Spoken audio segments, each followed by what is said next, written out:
Hello all, இன்னைக்கு உருளைக்கிழங்கு குருமா எப்படி செய்கிறதுன்னு பார்க்கலாமா?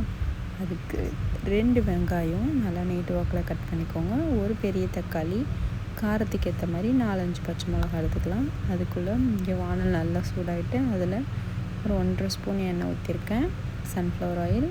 அது நல்லா இதானதும் கடுகு, கொஞ்சம் நிறையாவே கடலைப்பருப்பு போட்டுக்கலாம். அது கூடவே கருவேப்பிலை நல்லா போட்டு சாட்டி ஆகட்டும். அதுக்கப்புறம் எடுத்து வச்சுருக்கிற வெங்காயம் ஒரு 50% நல்லா கலர் மாறினா போதும். வெங்காயத்தை போட்டு நல்லா வதக்கிக்கலாம்.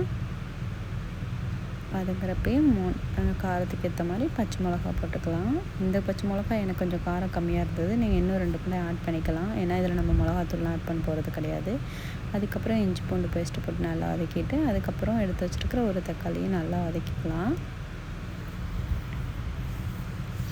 அதுக்கப்புறம் வெங்காயம் தக்காளி வதங்கிறதுக்காக நான் உப்பு குருமாவுக்கும் சேர்த்து போட்டு நல்லா வதக்கிக்கலாம்.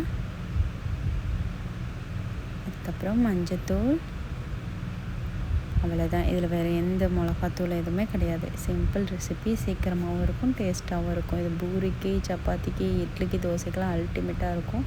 சாப்பிட்டு பார்த்துட்டு ட்ரை பண்ணி பார்த்துட்டு எப்படி இருக்குன்னு சொல்லுங்கள். இதுக்குள்ளே இங்கே எடுத்து வச்சுருக்கிற உருளைக்கிழங்க, வேக வச்சுருக்கிற உருளைக்கிழங்க நல்லா ஒன்றும் பாதியமாக மசிச்சு போட்டுக்கலாம். அது போட்டு ஒரு 2 மினிட்ஸ் லைட்டாக கொதிக்கட்டும். அதுக்கெல்லாம் நான் இங்கே கடல மாவு கரைச்சி வச்சுருக்கேன். இப்போ இந்த ஸ்டேஜில் நம்ம கடல மாவு மிக்ஸ் பண்ணிக்கலாம். கடல மாவு ரெடி ஆகிடுச்சு. கடல மாவு மிக்ஸ் பண்ணிக்கலாம். மிக்ஸ் பண்ணிட்டு கடல மாவோட பச்சை வாசனை போகட்டும், அது வரைக்கும் லைட்டாக கொதிக்கட்டும். அதுக்கப்புறமா கொத்தமல்லி, கருவேப்பிலையை நல்லா தூக்கலாக போட்டு இறக்குனா சூப்பரான ஆலு குருமா ரெடி. சாப்பிட்டு பார்த்துட்டு எப்படி இருந்துச்சுன்னு சொல்லுங்கள். பிடிச்சவங்க எங்கள் சேனல் லைக் பண்ணுங்கள், சப்ஸ்கிரைப் பண்ணுங்கள், ஷேர் பண்ணுங்கள். தேங்க்யூ.